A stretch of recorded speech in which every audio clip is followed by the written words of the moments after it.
Wild, wild NFC West. The Hawks, the Rams, the Niners separated by just a half a game at the midway point of the season. The key here is that division record because we have the Niners sitting at 3-0 in the division. Obviously, that could be important later.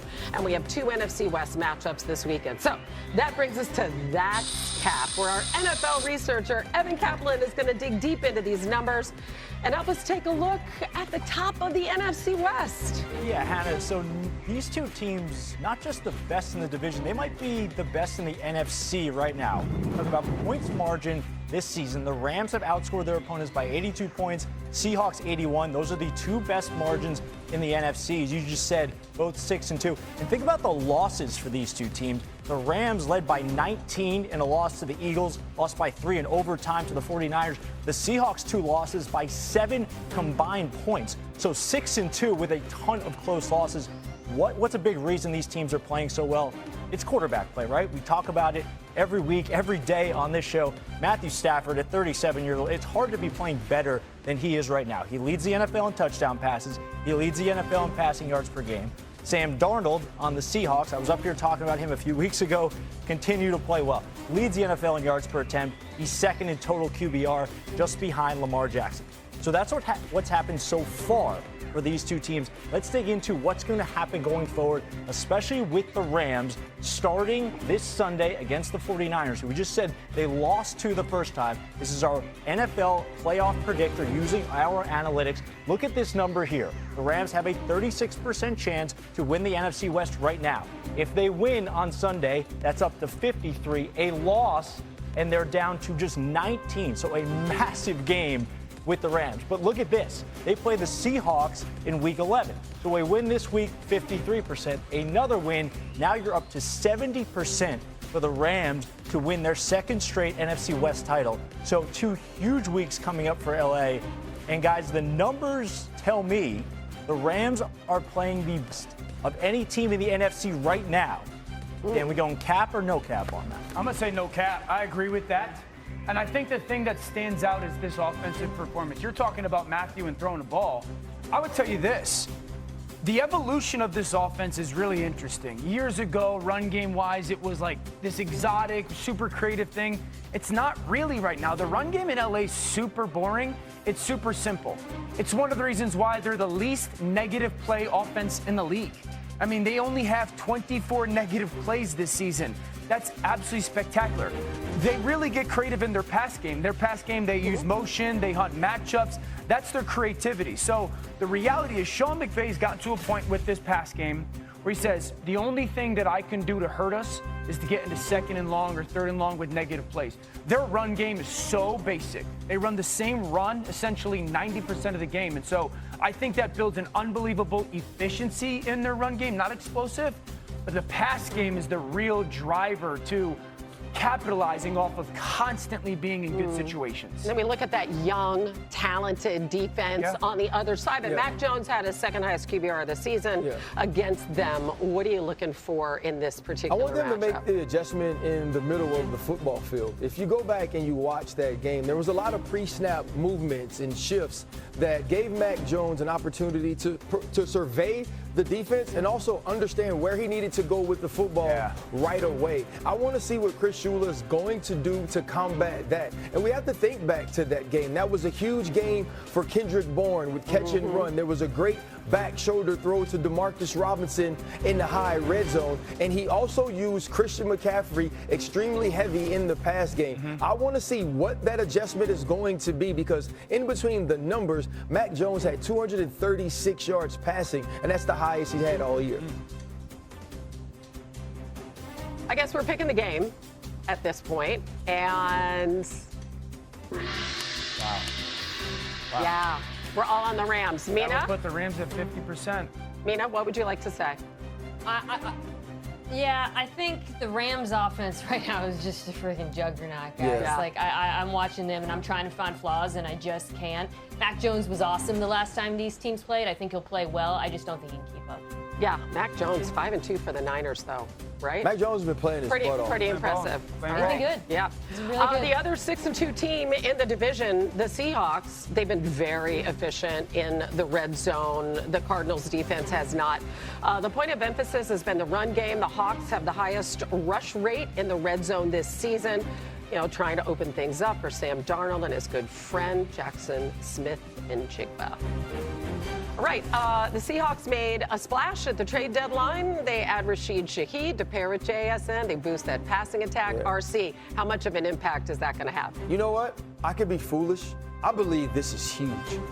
Rashid Shaheed and Clint Kubiak's offense early on was absolutely dynamic. The way he could take the top off of a defense and that level of explosive passing was out of this world. The way that Sam Darnold is throwing the ball, the way that Jackson Smith and Jigba is absolutely uncoverable this year, this could be an added piece to give explosiveness to this offense that it hadn't had. When you watch JSN run by people, you sit back and you go, I just don't know why or how they can't keep up with him. When you see Rashid Shaheed run by people, you're like, oh, I get it.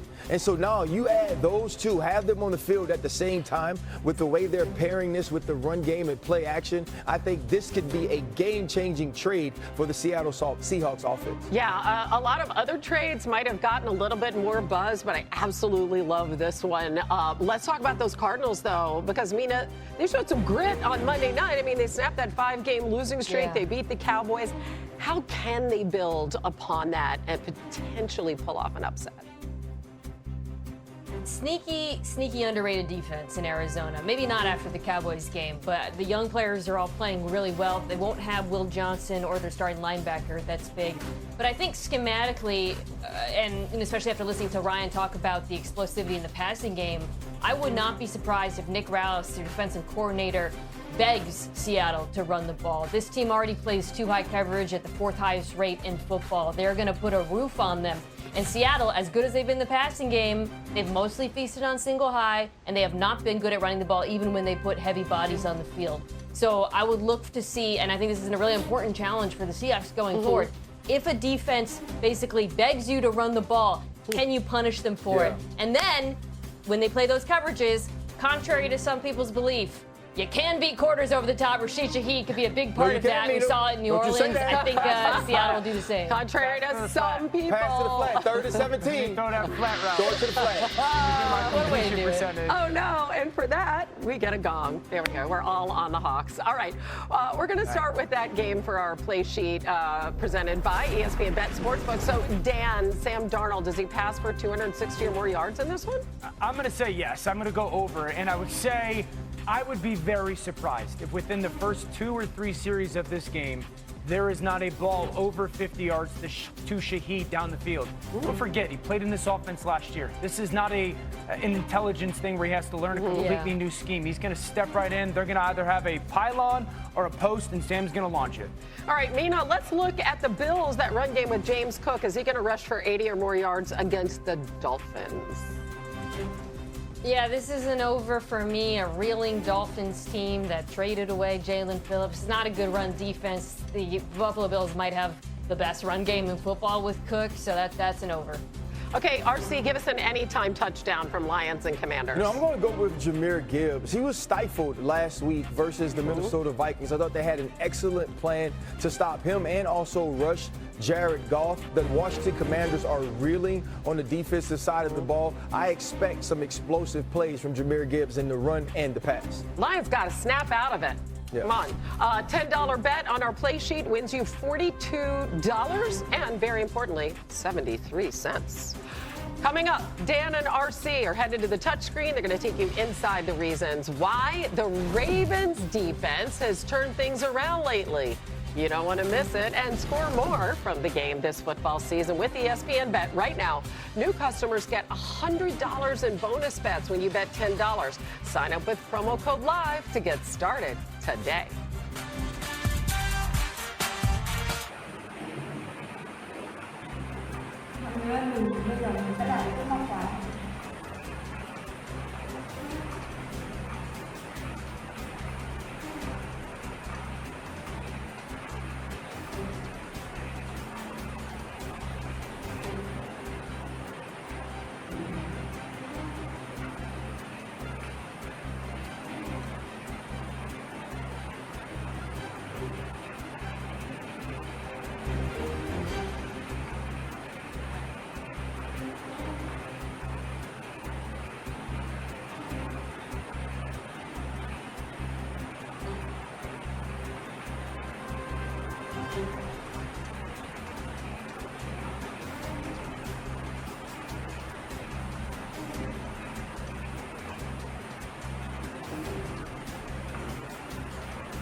Aku yang memang sulit, konsulen. Đây là hàng này. Em thấy không?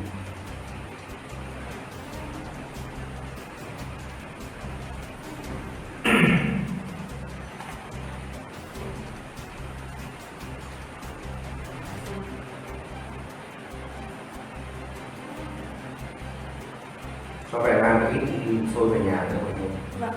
Về trong mà anh chị ăn làm sao đi?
Qua bên này chắc là điện là bóng nó khoảng bập bạch chút được sáng.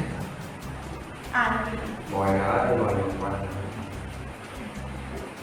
điện rất là bóng như là người đã đeo.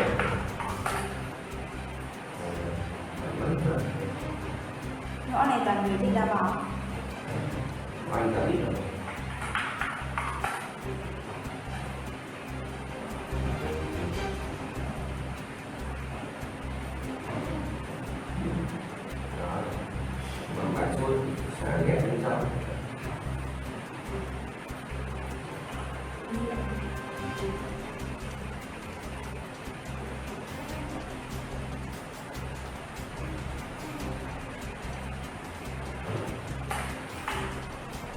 Lúc anh mưa lớn này khám bắn ra bóng, em đi viện thì tôi bị tai nạn xe đi viện, nằm ở viện vẫn mơ ngủ đá bóng ở cái chân thì đang bị bó bột nha, đang bị băng bó nha, mơ ngủ đá bóng đá phát vào thành giường, ở cái giường điều kiện bằng ni lông đó anh cũng không phải trần khối bền đâu, đá phát cái Anh kia đó. quăng cái cá phòng rồi bao nhiêu người dậy cái gì anh người tập cái gì đấy.